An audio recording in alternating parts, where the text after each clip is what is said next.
स्वागत है दोस्तों आपके अपने YouTube चैनल एग्ज़ाम का अभ्यास में। जैसा कि आप सबको पता होगा कि हम अपने इस चैनल पे बिहार एसआई का प्रैक्टिस सेट करते हैं जो कि ज्ञान बिंदु प्रकाशन का है। तो मैं बस आप लोगों से इतना ही बोलना चाहूँगा।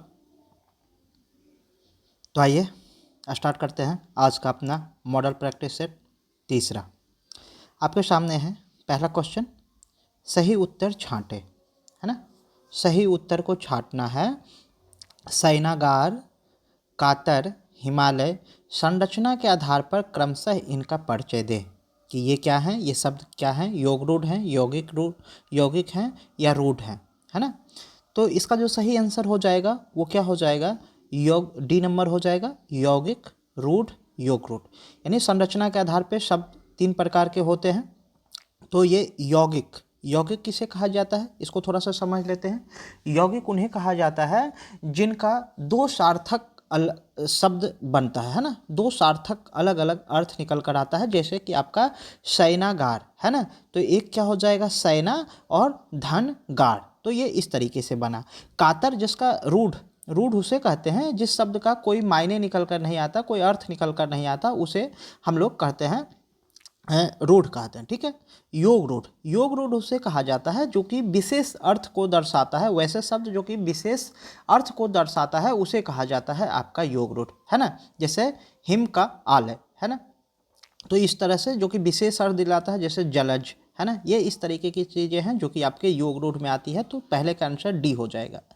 दूसरा नंबर, मृगनयनी समास है ना। मृगनयनी समास है, कौन सा समास है, तो मृगनयनी जो है वो कर्मधारय समास हो जाता है ना। मृगनयनी कर्मधारय समास हो जाता है। मृगनयनी का समास विग्रह क्या होगा, मृग के समान नयन वाली, है ना, मृग के समान नयन वाली।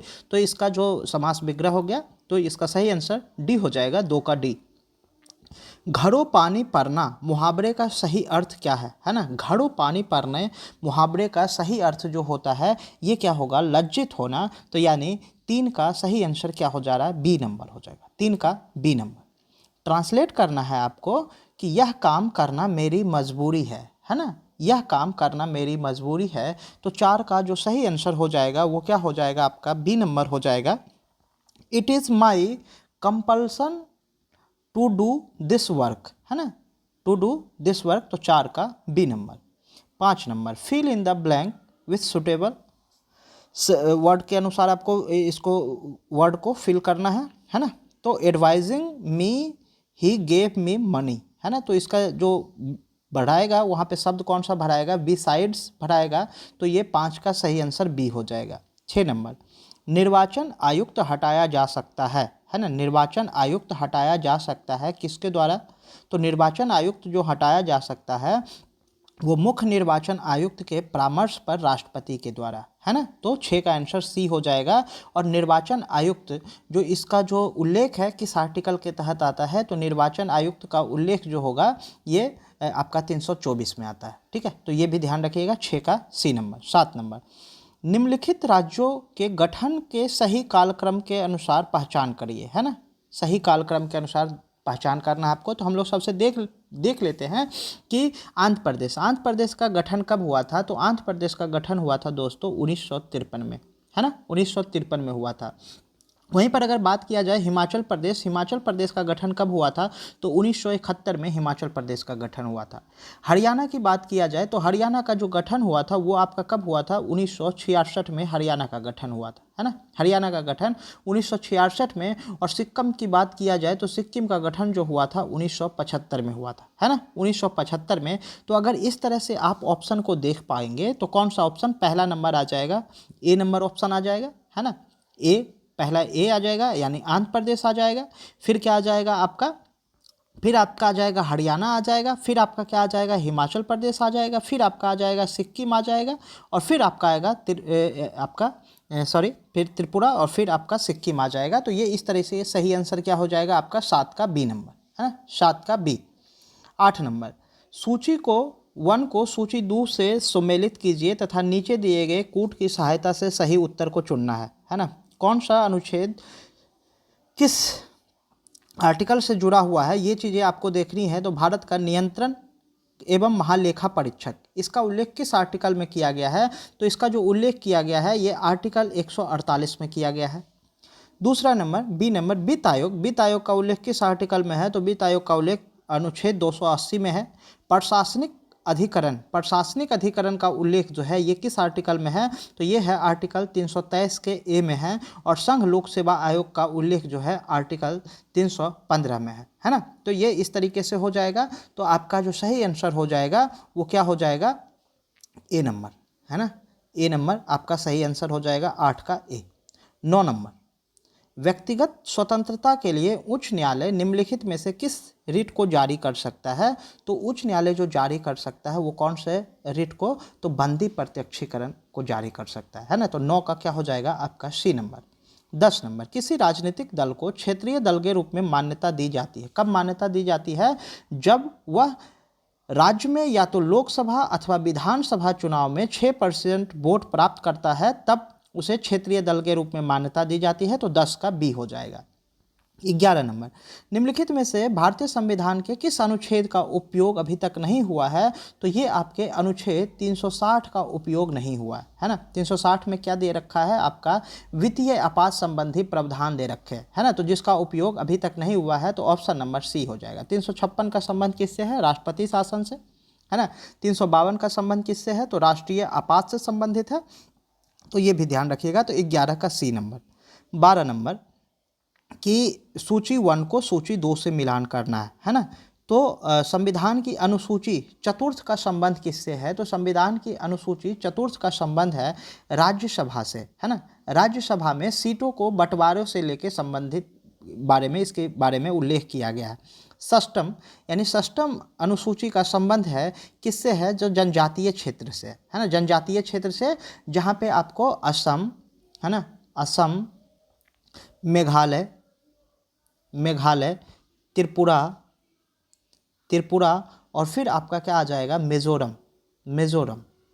यहाँ पे जो प्रशासनिक चीज़ें होंगी, यानी प्रशासनिक कैसे प्रशासन वगैरह चलाना है, इसके बारे में इसकी जानकारी दी गई है। तो षष्टम में आपका 6 जनजातीय में 4 राज्य आते हैं, असम, आपका मेघालय, मिजोरम और त्रिपुरा। षष्टम जो हो जाएगा ये किससे संबंधित है? तो अष्टम जो हो जाएगा ये भाषा से संबंधित है। और 8वीं अनुसूची में कितनी भाषाओं को मान्यता प्राप्त है? तो 22 भाषाओं को मान्यता प्राप्त है। और 9वीं अनुसूची जो है वो भूमि सुधार से संबंधित है। तो 9वीं अनुसूची जो है ये प्रथम संविधान संशोधन 1951 के द्वारा 9वीं अनुसूची को जोड़ा गया। तो ये भी याद रखिएगा। तो आपका जो सही आंसर हो जाएगा 12 का, वो क्या हो जाएगा? ये इस तरीके से आप देख पाएंगे कि 1 का हमारा क्या आ गया? 1 का 4 आ गया। तो 1 का 4 एक ही ऑप्शन में दिख रहा है। तो ये आपका 1 का 3, है ना, 1 का 3। तो ये आपका ऑप्शन नंबर सी सही है। 13 नंबर, संसद में शून्यकाल का समय क्या है? तो संसद में शून्यकाल का जो समय है वो कौन सा समय है? तो ये है दोपहर 12 बजे से 1 बजे तक का जो समय है उसे शून्यकाल कहा जाता है ना। शून्यकाल कहा जाता है। तो यही चीज़ है, यानी कि प्रश्नकाल के ठीक बाद का जो समय है वही कहलाता है आपका शून्यकाल कहलाता है ना। और शून्यकाल की शुरुआत कब हुई थी? तो शून्यकाल की शुरुआत जो सर्वप्रथम हुई थी वो 1962 में हुई थी। तो 1962 से शून्यकाल की शुरुआत चलती आ रही है। 14 नंबर क्वेश्चन को हम लोग देखते हैं कि निम्नलिखित कथनों पर विचार करिए और सही कथन आपको बताने हैं। आपके सामने कथन है कि कथन 1, संविधान के अनुच्छेद 32 को डॉक्टर अंबेडकर ने इसकी आत्मा कहा था। अनुच्छेद 32 मौलिक अधिकारों के अतिक्रमण के विरुद्ध प्रभावी उपचार का प्रावधान करता है। तो ये कौन सा उत्तर सही है? ए और बी दोनों सही हैं तथा ए का सही स्पष्टीकरण आर है। ए और बी दोनों सही हैं किंतु ए का सही स्पष्टीकरण आर नहीं है। सी नंबर, ए सही है किंतु आर गलत है। डी, ए गलत है किंतु आर सही है। तो इसका सही आंसर क्या हो जाएगा? ए और आर दोनों सही हैं तथा ए सही स्पष्टीकरण आर का है। तो 14 का ए। 15 नंबर, तेल की एक छोटी बूंद जल पर फैल जाती है। क्यों फैल जाती है? क्योंकि जल का पृष्ठ तनाव अधिक होता है और जल का पृष्ठ तनाव अधिक होता है तो वो तेल को चारों तरफ से खींचती हैं, जिसकी वजह से तेल जो होता है वो ऊपर चारों तरफ से फैल जाता है। तो 15 का डी नंबर हो गया। ठीक है, 15 का आपका डी नंबर हो गया। तो आप जान लीजिए कि पृष्ठ तनाव का एसआई मात्रक क्या होगा। पृष्ठ तनाव का एसआई मात्रक जो होता है वो क्या होता है आपका न्यूटन पर मीटर होता है। पृष्ठ तनाव का एसआई मात्रक न्यूटन पर मीटर होता है। तो 15 का डी नंबर। 16 नंबर, एक वस्तु को अवतल दर्पण के सामने उसके वक्रता केंद्र और उसकी फोकस बिंदु के बीच स्थित एक बिंदु पर रखा गया है, छवि का निर्माण कहाँ पर होगा, है ना। तो छवि का जो निर्माण होगा वो कहाँ पे होगा, तो वो होगा आपके वक्रता केंद्र और अनंत के बीच स्थित बिंदु पर। तो आपका 16 का क्या हो जाएगा, सी पर हो जाएगा, है ना। फोकस पर कब निर्माण होगा, जब वस्तु कहाँ पे रहेगा, जब वस्तु अनंत पे होगा, है ना। जब वस्तु अनंत पे होगा तो प्रतिबिंब का निर्माण कहाँ पे होगा, फोकस पे। और जब वस्तु वक्रता केंद्र पर होगा तब प्रतिबिंब का निर्माण कहाँ पे होगा दोस्तों, वक्रता केंद्र पर ही होगा। 17 नंबर, उद्योग में शक्ति का इकाई क्या है। उद्योग में शक्ति का इकाई क्या है, तो ये होता है आपका अश्व शक्ति। और एक अश्व शक्ति बराबर क्या होता है, एक अश्व शक्ति बराबर होता है 746 वाट, है ना। एक अश्व शक्ति बराबर क्या होगा, 746 वाट होता है। वहीं पर अगर बात किया जाए शक्ति यानी पावर, तो इसका पावर का फॉर्मूला क्या होता है, तो W/T, है ना, यानी कार्य बटा समय क्या होता है, शक्ति होता है। 18 नंबर, हुक का नियम तब लागू होता है जब समानतः प्रत्यास्थ विकृति कैसी होती है, बड़ी होती है, छोटी होती है, कुछ भी होती है, एकांक होती है। तो हुक का नियम जब प्रत्यास्थ विकृति कैसी होती है, छोटी होती है, तब हुक का नियम काम करता है। तो आपका 18 का बी नंबर हो जाएगा। वायुयान कार्य करता है, किसके सिद्धांत पे वायुयान कार्य करता है, तो पता होगा आप लोगों को बर्नौली के सिद्धांत पे वायुयान कार्य करता है ना। बर्नौली के सिद्धांत पे वायुयान कार्य करता है। तो ये यानी वायुयान जो उड़ान भरता है वो किस सिद्धांत पे, बर्नौली के सिद्धांत पे ही वायुयान उड़ान भर पाता है। जैसे आपने बर्नौली के सिद्धांत से संबंधित कुछ और भी एग्जाम्पल हैं, जैसे आंधी तूफान में घर के छप्पर उड़ जाते हैं, तो ये भी किस सिद्धांत पर आधारित है, बर्नौली के सिद्धांत पर ही आधारित है। वहीं पास्कल के नियम की अगर बात किया जाए तो जो भी आपके हाइड्रोलिक ब्रेक वगैरह या लिफ्ट वगैरह जो होते हैं वो पास्कल के नियम पर आधारित होते हैं। आर्किमिडीज के सिद्धांत की बात किया जाए तो इन्होंने उत्प्लावन बल का सिद्धांत दिया था इस पर। जैसे आपका लैक्टोमीटर वगैरह जो होता है ये किस सिद्धांत पर कार्य करता है, तो आर्किमिडीज के सिद्धांत पर कार्य करता है। न्यूटन के गति नियम पर जैसे कि बंदूक वगैरह से जो गोली निकलती है वो किस नियम पर आधारित होता है, न्यूटन के तृतीय गति नियम पर आधारित होता है। तो ये भी ध्यान रखिएगा आपका। तो 19 का ए नंबर हो जाएगा।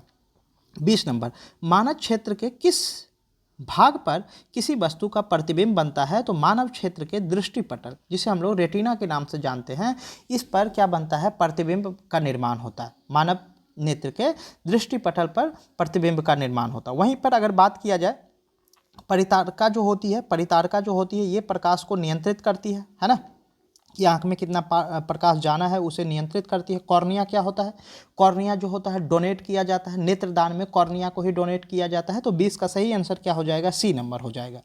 शरीर का वजन कहाँ पे अधिकतम होगा, शरीर का वजन जो होगा ध्रुवों पर अधिकतम होता है, क्योंकि जी का मान ध्रुवों पर सबसे अधिकतम होगा। वहीं पर विषुवत रेखा पर शरीर का वजन सबसे कम होता है ना, विषुवत रेखा पर शरीर का वजन सबसे कम होता है। तो ये भी चीज़ें याद रखिएगा। और जैसे जैसे हम लोग विषुवत रेखा से, है ना, जैसे जैसे हम लोग विषुवत रेखा से ध्रुव की तरफ जाएंगे शरीर का वजन क्या होगा, बढ़ता जाएगा। और ध्रुव से अगर विषुवत रेखा की तरफ आएंगे तो हमारे शरीर का वजन क्या हो जाएगा, घटता चला आएगा। तो ये भी याद रखिएगा। 21 का क्या हो जाएगा, बी नंबर। 22 नंबर, बेंजीन में कितने सिग्मा और पाइबंध होते हैं, पाइबंध होते हैं। तो इसका आपको स्ट्रक्चर बनाना पड़ेगा। स्ट्रक्चर से आप याद कर पाओगे कि इसके कितने सिग्मा और पाई बॉन्ड बन पाते हैं। तो ये इस तरीके का इसका स्ट्रक्चर बन पाता है ना, इस तरीके का इसका स्ट्रक्चर बन पा रहा है। और ये देखो आप, मैं इस तरीके से बना पा रहा हूँ। एक मिनट, तो इसका थोड़ा सा छोटा छोटा करके बनाता हूँ। ये देखिए, ये इस तरीके से का स्ट्रक्चर इसका बनेगा। यहाँ पे पाई बॉन्ड हो जाएगा, यहाँ पे भी आपका पाई बॉन्ड हो जाएगा, फिर आपका ये यहाँ पे सिंगल बॉन्ड हो जाएगा, फिर यहाँ पे आपका क्या हो जाएगा, पाई बॉन्ड हो जाएगा। तो इस तरीके से आपका क्या हो जाता है, यहाँ पे ये H हाइड्रोजन ये इस तरीके से। और इसमें आप काउंटिंग कर पाओगे, कि कितने सिग्मा बॉन्ड और पाई बॉन्ड बन पा रहे हैं। तो इसका जो सही आंसर हो जाएगा वो क्या हो जाएगा, 22 का डी नंबर। सिग्मा बॉन्ड 12 और पाई बॉन्ड 3 बन जाते हैं, ठीक है। तो 22 का डी नंबर। 23 नंबर, निम्नलिखित में से किस विटामिन को पीला एंजाइम के नाम से जाना जाता है ना? किस विटामिन को पीला एंजाइम के नाम से जाना जाता है? तो ये जाना जाता है विटामिन B2 को। विटामिन B2 को पीला एंजाइम के नाम से जाना जाता है। विटामिन B2 का नाम जो हो जाता है ये क्या हो जाएगा? राइबोफ्लेविन हो जाएगा, है ना? क्या हो जाता है? राइबोफ्लेविन कहा जाता है विटामिन B2 को। नेक्स्ट क्वेश्चन की तरफ बढ़ते हैं। 24 नंबर क्वेश्चन जो है आपके सामने है कि प्रथम निश्चेतक के रूप में किस यौगिक का प्रयोग किया जाता है? तो प्रथम निश्चेतक के रूप में डाईएथिल ईथर का प्रयोग किया जाता है। प्रथम निश्चेतक के रूप में डाईएथिल ईथर का प्रयोग किया जाता है। तो 24 का ए नंबर हो जाएगा। क्लोरोफॉर्म का भी प्रयोग किया जाता है, जब ऑपरेशन वगैरह करना होता है वहाँ पे क्लोरोफॉर्म का यूज़ किया जाता है। 25 नंबर, नमी देने वाली क्रीम में कौन सा रसायन पाया जाता है ना? तो नमी देने वाली क्रीम में सेटिल अल्कोहल और हाइड्रोक्विनोन पाया जाता है। सेटिल अल्कोहल और हाइड्रोक्विनोन पाया जाता है। तो 25 का सही आंसर बी हो जाएगा। 26 नंबर, निम्नलिखित में से कौन समरूप मिश्रण का उदाहरण है ना? समरूप मिश्रण जिसे हम लोग कहेंगे समांगी मिश्रण के नाम से भी जानेंगे। तो ये कौन सा हो जाएगा? जल और नमक। बाद बाकी जो नमक और सल्फर, हवा एवं धूलकण और दूध वगैरह ये जो होते हैं ये विषमांगी मिश्रण का उदाहरण है। तो अपना 26 का जो सही आंसर हो जाएगा मेरे भाई वो क्या हो जाएगा? डी नंबर हो जाएगा। 27 नंबर, आइसोबार के लिए कौन सा भौतिक गुण समान है ना? आइसोबार के लिए कौन सा भौतिक गुण समान है? तो ये होता है आपका द्रव्यमान संख्या पर निर्भर भौतिक गुण, है ना? द्रव्यमान संख्या पर निर्भर भौतिक गुण होता है। जहाँ पे क्या होता है आइसोबार में कि यानी भार तो समान होता है लेकिन परमाणु संख्या क्या होती है? अलग अलग होती है। जैसे एग्जाम्पल के तौर पर अगर हम लोग आर्गन को लेते हैं तो आर्गन का क्या होता है? परमाणु क्रमांक 18 होता है। वहीं कैल्शियम की बात किया जाए तो कैल्शियम का परमाणु क्रमांक कितना होता है? 20 होता है। वहीं परमाणु भार, ऑर्गन का भी परमाणु भार जो होता है वो 40 होता है, कैल्शियम का भी 40 होता है। तो ये दोनों क्या हैं? ये दोनों आइसोबार हैं यानी समभारिक है ना? तो अपना 27 का जो सही आंसर हो जाएगा वो डी नंबर। 28 नंबर, निम्नलिखित में से किस अकार्बनिक अणु में हाइड्रोजन अवंध पाए जाते हैं? तो ये किस में पाया जाता है? तो ये आपके जल में पाया जाता है, H2O में पाया जाएगा। तो 28 का बी नंबर हो जाएगा। 29 नंबर, गायनेकोमेस्टिया क्या है? गायनेकोमेस्टिया क्या है? तो ये गायनेकोमेस्टिया जो है ये पुरुषों में स्तनों का विकास है। यानी कि पुरुषों में जो पुरुषों का जो स्तन होता है उससे नॉर्मल से ज़्यादा हो जाता है। यही प्रॉब्लम क्या कहलाती है? ये कहलाती है गायनेकोमेस्टिया कहलाती है। तो 29 का सी नंबर। 30 नंबर, पीडियाट्रिक्स निम्नलिखित में किसके अध्ययन से संबंधित है? पीडियाट्रिक्स जो है ये शिशु रोग के अध्ययन से संबंधित है ना? शिशु रोग के अध्ययन से संबंधित है पीडियाट्रिक्स। वहीं पर अस्थि रोग का अध्ययन जो होता है ये किस में कराता है? तो ये आर्थोपेडिक्स में कराता है ना? आर्थोपेडिक्स यानी अस्थि रोग का अध्ययन जो कहलाता है वो आर्थोपेडिक्स कहलाता है। हृदय रोग का अध्ययन जो कहलाता है ये क्या कहलाएगा? ये कहलाता है कार्डियोलॉजी कहलाता है, कार्डियोलॉजी कहलाएगा। और नेत्र का जो अध्ययन कहलाता है ये क्या कहलाएगा? ऑप्थेमेलॉजी कहलाएगा, है ना? क्या कहलाएगा? ऑप्थेमेलॉजी, है ना? तो ये भी याद रखिएगा आपका। तो 30 का सही आंसर क्या हो जाएगा? सी नंबर, शिशु रोग। ओरल पोलियो वैक्सीन किसके द्वारा विकसित की गई थी? तो ओरल पोलियो वैक्सीन जो है ये किया गया था आपका अल्बर्ट साबिन के द्वारा विकसित किया गया था, है ना? अल्बर्ट साबिन के द्वारा विकसित किया गया था। वहीं पर अगर हम लोग बात करें पहले पोलियो वैक्सीन तो ये जो किया गया था ये किया गया था जॉन साल्क के द्वारा विकसित किया गया था। तो ये याद रखिएगा कि पहली vaccine polio vaccine John Salk के द्वारा और ओरल पोलियो वैक्सीन जो होता है ये अल्बर्ट साबिन के द्वारा विकसित किया गया था। ठीक है। अगर बात किया जाए यहाँ पे एडवर्ड जेनर के, तो एडवर्ड जेनर ने किया था चेचक के टीके की खोज की थी, चेचक के टीके की खोज की थी। और एलेक्जेंडर फ्लेमिंग के बारे में अगर बात किया जाए तो इन्होंने पहला एंटीबायोटिक जो है इसकी खोज किया था। तो ये भी ध्यान रखिएगा। तो 31 का सही आंसर क्या हो जाएगा? C number. मनुष्य के उपयोग के लिए कार्बन भोजन को बेहतर क्यों माना जाता है? कार्बन भोजन को बेहतर क्यों माना जाता है? क्योंकि इससे रसायनों एवं सिंथेटिक कीटनाशकों का प्रयोग किए बिना उगाया जाता है। तो इसका जो 32 का सही आंसर क्या हो जाएगा? D number. प्लेग्रा और अस्कर्बी क्रमशः कौन से विटामिन की कमी के कारण होता है? तो प्लेग्रा और अस्कर्बी जो होता है ये क्रमशः विटामिन B3 और विटामिन C की कमी से होता है। आपका प्लेग्रा और स्कर्वी रोग, है ना। विटामिन के की कमी से कौन सा होता है, रक्त का थक्का नहीं बन पाता है ना, रक्त का थक्का नहीं बन पाता है इसकी कमी से, विटामिन के की कमी से। वहीं पर विटामिन ए की कमी की बात किया जाए तो विटामिन ए की कमी से क्या होता है आपका दोस्तों, रतौंधी जैसी बीमारी होती है, रतौंधी जैसी बीमारी होती है। विटामिन डी की बात किया जाए तो रिकेटस जैसी बीमारी होती है ना। तो ये भी ध्यान रखिएगा। तो 33 का सही आंसर डी हो जाएगा। 34 नंबर आपको मिलान करना है, सूची 1 को सूची 2 से मिलान करता है। तो एड्रीनेलिन, है ना, एड्रीनेलिन जो है ये हार्मोन जो रिलीज होता है गुस्सा और डर के समय रिलीज होता है ना।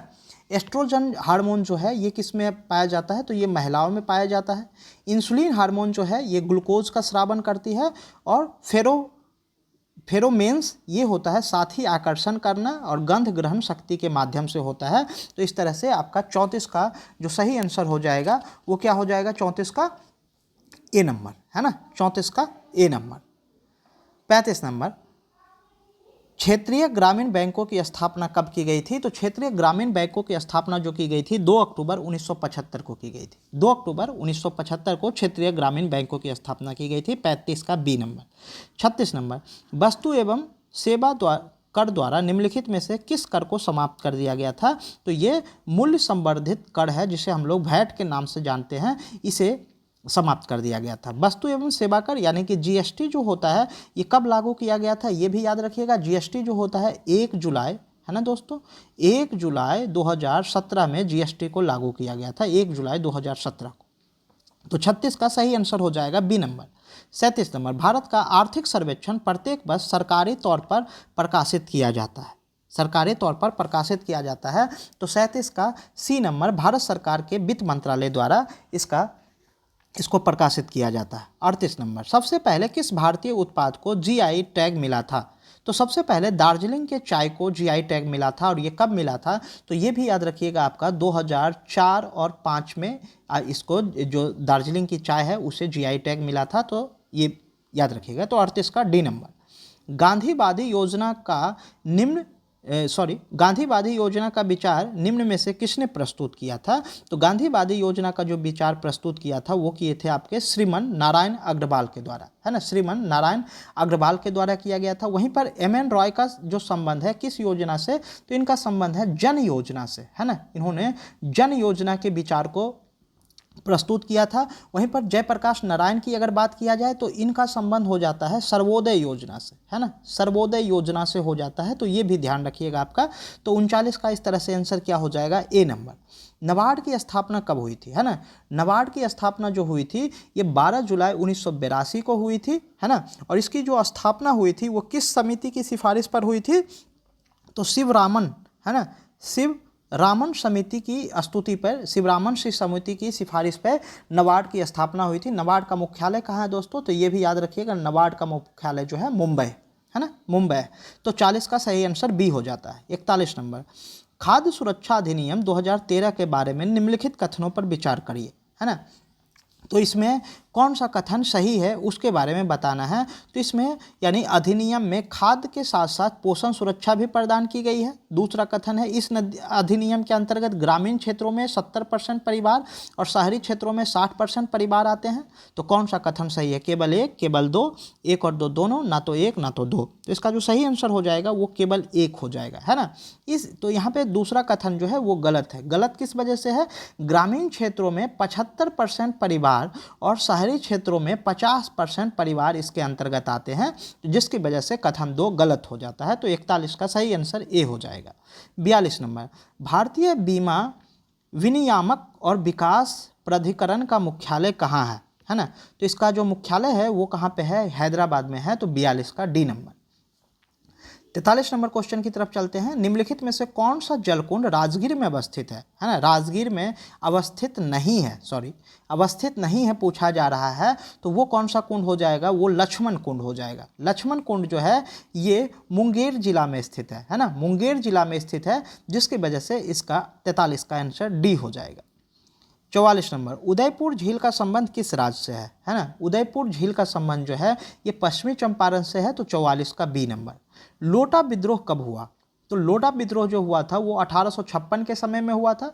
और ये विद्रोह जो संबंधित है वो मुजफ्फरपुर के जो कैदी थे, मुजफ्फरपुर जेल में जो कैदी हुआ करते थे, है ना, मुजफ्फरपुर जेल में जो कैदी हुआ करते थे उन्हें पहले पीतल का लोटा दिया जाता था, है ना, पहले पीतल का लोटा दिया जाता था और बाद में उनसे ये लोटा हटा लिया गया था, उसकी जगह पे मिट्टी का लोटा दिया जाने लगा था। तो जिसकी वजह से उन्होंने क्या किया था, इसका विरोध किया था और फिर जाके ब्रिटिश गवर्नमेंट को इसको वापस लेना पड़ा था और उन्हें फिर से पीतल का लोटा देना पड़ा था। तो 45 का बी नंबर हो जाएगा। 46 नंबर, बिहार के प्रथम निर्दलीय मुख्यमंत्री कौन थे? तो प्रथम निर्दलीय मुख्यमंत्री जो थे वो कौन थे आपके, वो हो जाते हैं आपके ये महामाया प्रसाद सिन्हा, है ना, महामाया प्रसाद सिन्हा जो थे प्रथम निर्दलीय मुख्यमंत्री थे। वहीं पर अगर भोला पासवान की बात किया जाए तो भोला पासवान जो थे प्रथम हरिजन मुख्यमंत्री थे, है ना, बिहार के प्रथम हरिजन मुख्यमंत्री थे। वहीं पर अब्दुल गफ्फूर की बात किया जाए तो ये प्रथम मुस्लिम मुख्यमंत्री थे, है ना, प्रथम मुस्लिम मुख्यमंत्री थे बिहार के। वहीं श्री कृष्ण सिंह की अगर बात किया जाए तो ये प्रथम मुख्यमंत्री थे बिहार के। तो आप याद रखिएगा 46 का सी नंबर। 47 नंबर, भारत का वर्तमान स्थलाकृति सुनिश्चित हुई है किस काल में, है ना, किस काल में सुनिश्चित हुई है? तो ये जो आपका सुनिश्चित हुआ है वो आपका बी नंबर यानी प्लेस्टोसीन युग में सुनिश्चित हुआ है, जो कि स्थलाकृति आप देख रहे हो 47 का बी नंबर। 48, किसे तिब्बतियन हिमालय भी कहा जाता है? तो तिब्बतियन हिमालय जो है ये कहा जाता है ट्रांस हिमालय को कहा जाता है। और ट्रांस हिमालय की सबसे ऊंची चोटी कौन सी है? तो ये है आपका K2 जिसकी ऊंचाई होती है 8611 मीटर होती है, ये भी ध्यान रखिएगा। तो 48 का डी नंबर। कश्मीर घाटी अवस्थित है ना, कश्मीर घाटी जो अवस्थित है वो बृहद एवं लघु हिमालय के मध्य स्थित है, तो 49 का बी नंबर। 50 नंबर, भारत और पाकिस्तान के बीच सिंधु जल समझौता कब हुआ था? तो भारत और पाकिस्तान के बीच जो सिंधु जल समझौता हुआ था वो 1960 में हुआ था। तो 50 का सही आंसर सी हो जाएगा, 50 का सही आंसर सी हो जाएगा। इस समझौते के अंतर्गत क्या किया गया था? आपका झेलम, है ना, झेलम चिनाब और आपका सिंधु, है ना, झेलम चिनाब और सिंधु नदी, ये 3 नदियों पे पूरे जल का अधिकार किसके पास रहेगा? पाकिस्तान के पास रहेगा।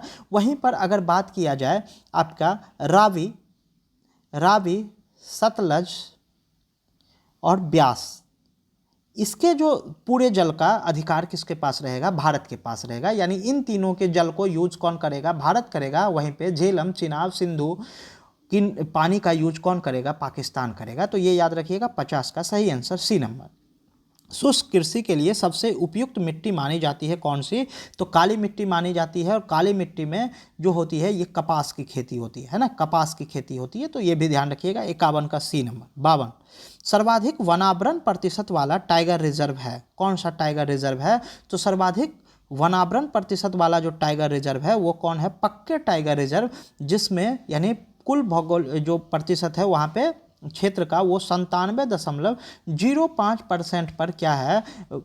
वन है ना। तो 52 का ए नंबर।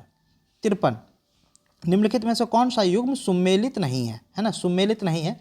गांधी सागर बांध नर्मदा नदी, पोंच बांध परियोजना गोदावरी नदी, श्रीशैलम परियोजना कृष्णा नदी और आपका बगलिहार परियोजना चेनाब नदी, है ना। तो इसमें से कौन सा सुमेलित नहीं है? तो ए नंबर सुमेलित नहीं है। गांधी सागर बांध नर्मदा नदी पर नहीं होके बल्कि कौन सी नदी पर है? तो ये है आपके चंबल नदी पर है। कौन सी नदी पे है? चंबल नदी पे है। तो 53 का आपका ए नंबर।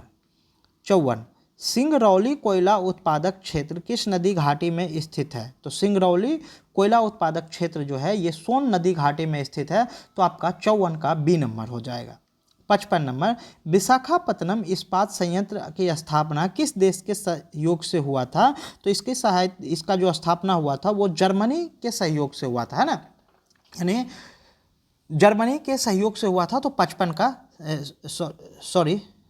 का सी नंबर, यानी माफ़ करिएगा, सोवियत संघ की सहायता से हुए थे। सोवियत संघ रूस की सहायता से हुआ था। तो 55 का सी नंबर, है ना, 55 का सी नंबर।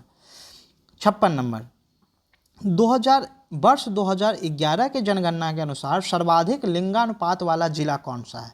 तो सर्वाधिक लिंगानुपात वाला जिला जो है वो माहे है, जहाँ पे लिंगानुपात कितना था? 1176, है ना, कितना था? 1176। तो 56 का आंसर ए नंबर हो जाएगा। 57 नंबर, ब्रह्मांड की उत्पत्ति से संबंधित विस्तारित ब्रह्मांड परिकल्पना का प्रतिपादन किसने किया? तो ये जो किया था जॉर्ज लेमेत्रे ने किया था, जिसे बिग बैंग थ्योरी के नाम से भी जाना जाता है ना, बिग बैंग थ्योरी के नाम से भी जाना जाता है। यही है विस्तारित ब्रह्मांड परिकल्पना, जिसके जो प्रतिपादन किया था जॉर्ज लेमेत्रे ने किया था। 57 का डी। 58 नंबर, निम्नलिखित में से कौन सा सुषुप्त ज्वालामुखी है ना?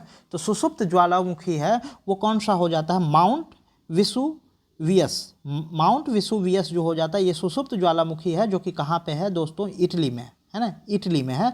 तो 58 का बी नंबर। हिंदी पत्रकारिता दिवस प्रत्येक वर्ष मनाया जाता है। कब मनाया जाता है? तो ये आपके 30 मई को मनाया जाता है। हिंदी पत्रकारिता दिवस 30 मई को मनाया जाता है। वहीं पर बात किया जाए 10 जनवरी को क्या मनाया जाता है? तो विश्व हिंदी दिवस मनाया जाता है 10 जनवरी को, विश्व हिंदी दिवस 10 जनवरी को।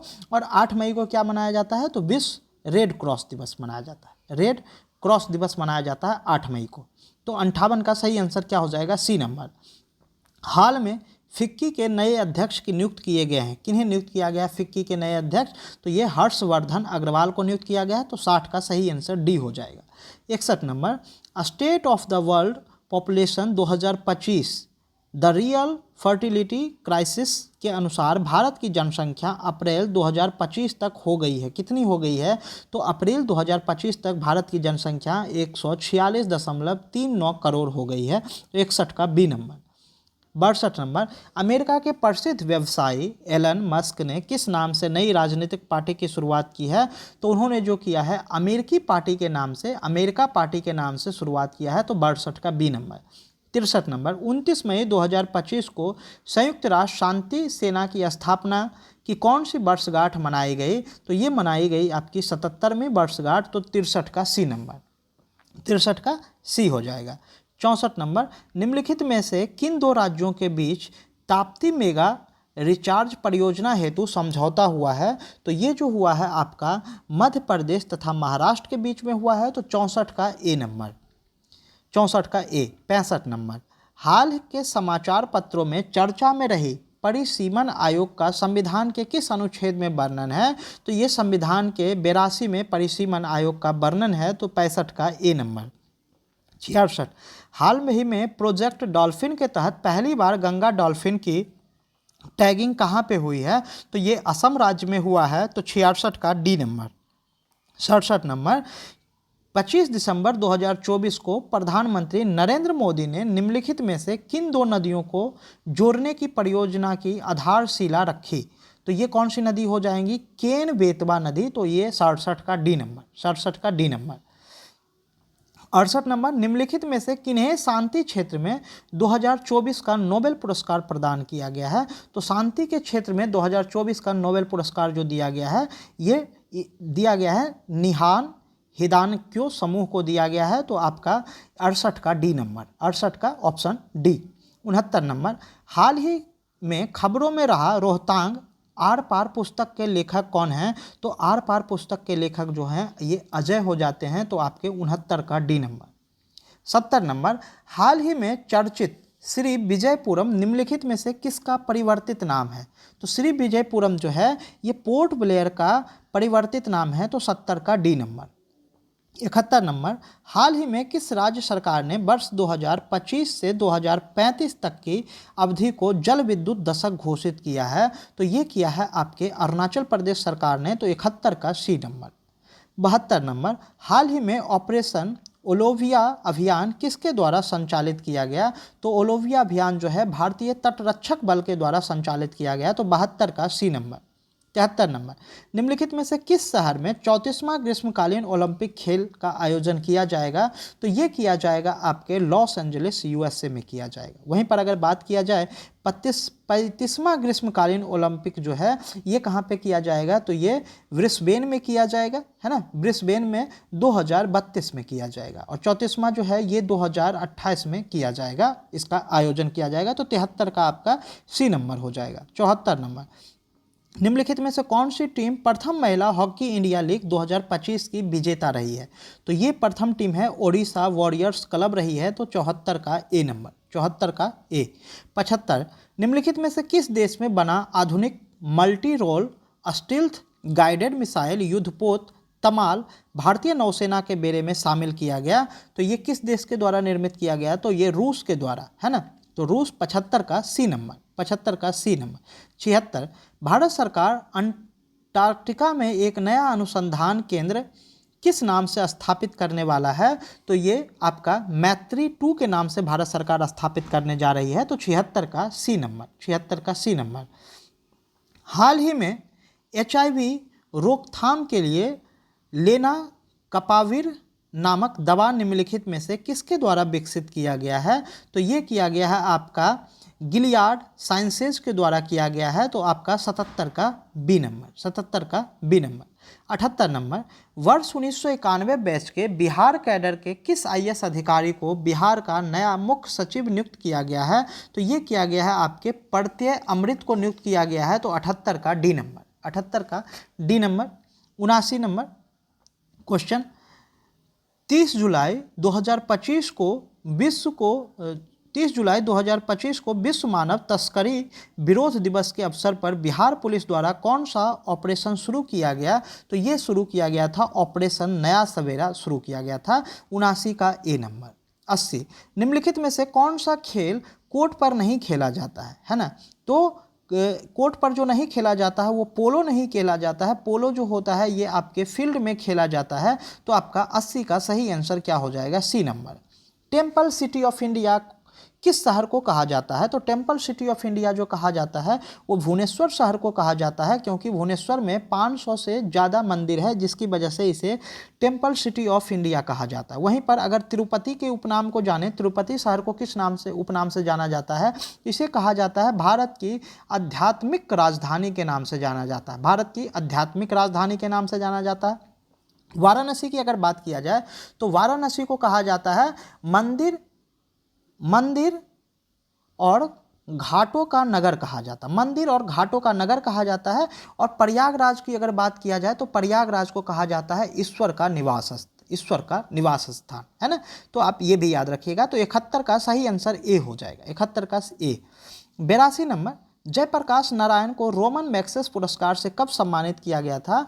तो जयप्रकाश नारायण को जो सम्मानित किया गया था ये 1965 में रोमन मैग्सेस पुरस्कार से सम्मानित किया गया था, है ना। वहीं पर अगर बात किया जाए 1992 की अगर बात किया जाए तो 1992 में पंडित रविशंकर जी को सम्मानित किया गया था, है ना। पंडित रविशंकर जी को सम्मानित किया गया था। और 1963 में वर्गीस कुरियन को सम्मानित किया गया था, है ना। वर्गीस कुरियन को सम्मानित किया गया था रोमन मैग्सेस पुरस्कार से। तो 82 का सही आंसर सी हो जाएगा। 83 नंबर, निम्नलिखित में से किस वंश के साम्राज्य की सीमा भारतीय उपमहाद्वीप के बाहर तक फैली हुई थी? तो ये कुषाण वंश की सीमा जो थी वो भारतीय उपमहाद्वीप के बाहर तक फैली हुई थी। तो 83 का सी नंबर, है ना, 83 का सी नंबर। 84 नंबर, प्राचीन काल में गंगा के दक्षिण क्षेत्र को क्या कहा जाता था? तो प्राचीन काल में गंगा के दक्षिण क्षेत्र को कीकट कहा जाता था, है ना। कीकट शब्द का उल्लेख जो मिलता है ये आपके ऋग्वेद में मिलता है ना, ऋग्वेद में मिलता है। तो ये भी ध्यान रखिएगा। तो आपका 84 का सही आंसर बी हो जाएगा। 85 नंबर, सिकंदर की भारत में सफलता के निम्न कारण थे। क्या कारण थे? भारत में तब तक कोई केंद्रीय सत्ता नहीं थी, उसकी सेना सर्वश्रेष्ठ प्रकार की थी, उसको देशद्रोही भारतीय शासकों का सहयोग मिला, वह एक अच्छा प्रशासक था। तो कौन सा कथन सही है? 1 2 1 2 3 2 3 4 उपर्युक्त सभी। तो इसका जो सही आंसर हो जाएगा वो 1 2 3 सही हो जाएगा। यानी वो केंद्रीय सत्ता नहीं थी, उसकी सेना सर्वश्रेष्ठ प्रकार की थी और उसको देशद्रोही भारतीय शासक का सहयोग मिला। तो 85 का बी। रजिया बेगम को सत्ताच्युत करने में किसका हाथ था? तो रजिया बेगम को सत्ताच्युत करने में तुर्कों का हाथ था, है ना। तुर्कों का हाथ था। तो 86 का क्या हो जाएगा? सी नंबर हो जाएगा। 87 नंबर, टोडरमल किस क्षेत्र में ख्याति अर्जित की थी? तो टोडरमल जो थे वो भू राजस्व के क्षेत्र में ख्याति अर्जित किए थे। और ये किसके समकालीन थे? तो ये अकबर के समकालीन, अकबर के दरबार में रहा करते थे। तो 87 का बी नंबर। भारत में पुर्तगाली शक्ति का वास्तविक संस्थापक कौन था? तो भारत में पुर्तगाली शक्ति का वास्तविक संस्थापक था वो अल्बुकर्क था, जो कि भारत में गवर्नर बनकर आया था। 1505 से लेकर 1515 तक गवर्नर रहा था, है ना। तो ये दूसरा गवर्नर था भारत का। वहीं पर अगर बात किया जाए पुर्तगाली प्रथम गवर्नर जो था वो कौन था? अल्फांसो डी अल्मीडा था, है ना। तो ये भी याद रखिएगा। तो 88 का बी नंबर। 89 नंबर, निम्नलिखित में से कौन सा युद्ध जिसने भारत में ब्रिटिश प्रभुत्व को प्रारंभ किया? कौन सा युद्ध था? तो ये प्लासी का युद्ध था, जो कि लड़ा गया था कब? 1757 में लड़ा गया था, है ना, 1757 में लड़ा गया था, जिसमें ब्रिटिशों की जीत होती है और सिराजुद्दौला की हार होती है, और यहीं से ब्रिटिश प्रभुत्व प्रारंभ हो गया था। तो 89 का बी नंबर। 90 नंबर, सिख साम्राज्य का अंतिम शासक कौन था? तो सिख साम्राज्य का अंतिम शासक जो हुआ करते थे वो कौन से? दिलीप सिंह थे। तो 90 का ए नंबर। 91 नंबर, महात्मा गांधी द्वारा चलाया गया प्रथम जन आंदोलन कौन सा था? तो महात्मा गांधी द्वारा चलाया गया प्रथम जन आंदोलन जो था वो रॉलेट एक्ट के विरुद्ध में सत्याग्रह चलाया गया था। तो आपका 91 का डी नंबर हो जाएगा। 91 का डी। 92, राजा राम मोहन राय द्वारा स्थापित प्रथम संस्था कौन सी थी? तो ये थी आपकी आत्मीय सभा, जिसकी स्थापना जो किया था राजा राम मोहन राय ने 1815 में किया था। तो आपका 92 का बी नंबर। 93 नंबर, किस घटना ने राष्ट्रवाद की अवधारणा को जन्म दिया? तो फ्रांस की क्रांति ने राष्ट्रवाद की अवधारणा को जन्म दिया। फ्रांस की क्रांति जो हुई थी ये कब हुई थी? तो ये 1789 में फ्रांस की क्रांति हुई थी, और इसी घटना ने राष्ट्रवाद की अवधारणा को जन्म दिया। तो आपका 93 का B number. 94, the treatises of government किसकी रचना है? तो ये जो रचना है ये किसकी है? जॉन लॉक की रचना है। तो 94 का ए नंबर, है ना, 94 का ए नंबर। अब इसके बाद 5 क्वेश्चन दोस्तों वो मैथ का है, जिसका मैं आंसर बता देता हूँ। बाद बाकी आप लोग इसे बना लेना, अगर नहीं बने तो कमेंट बॉक्स में पूछ लेना, मैं आपको इसका सॉल्यूशन बता दूंगा। 95 का जो सही आंसर हो जाएगा वो 10,000 हो जाएगा, है ना, 95 का ए। 96 की अगर बात किया जाए तो 96 का सही आंसर ए। 97 नंबर, 97 का सही आंसर क्या हो जाएगा? आपका बी 14। 98 का सही आंसर क्या हो जाएगा? 2500 आपका हो जाएगा 98 का 2500। 99 का बात किया जाए तो 99 का जो सही आंसर हो जाएगा वो क्या हो जाएगा? 21, है ना, 21 सेंटीमीटर। और 100 अगर बात किया जाए, 100 नंबर की अगर बात किया जाए आपका, तो 100 नंबर जो क्वेश्चन हो जाएगा इसका सही आंसर हो जाएगा डी नंबर, है ना। तो इसी के साथ आपका प्रैक्टिस सेट तीसरा खत्म होता है। मिलते हैं फिर अगले प्रैक्टिस सेट में, तब तक के लिए जय हिंद।